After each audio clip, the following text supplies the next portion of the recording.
Get in the spirits of giving with this Stenciled Wine Bag Project from Oak Lane Studio.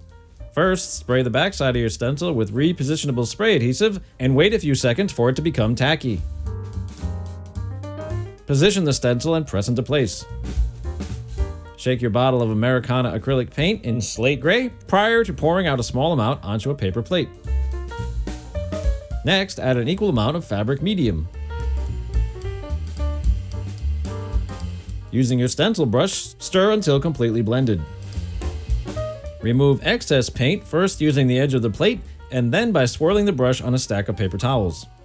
Too much paint on the bristles might cause it to bleed underneath the stencil. Apply the paint mixture through the stencil using the same swirling motion. Continue adding numerous light coats until the color is rich and uniform.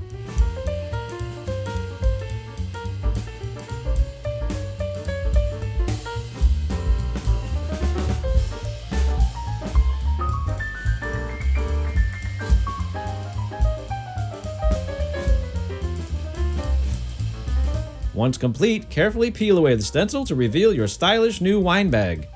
For more tips and ideas, visit oaklanestudio.com today.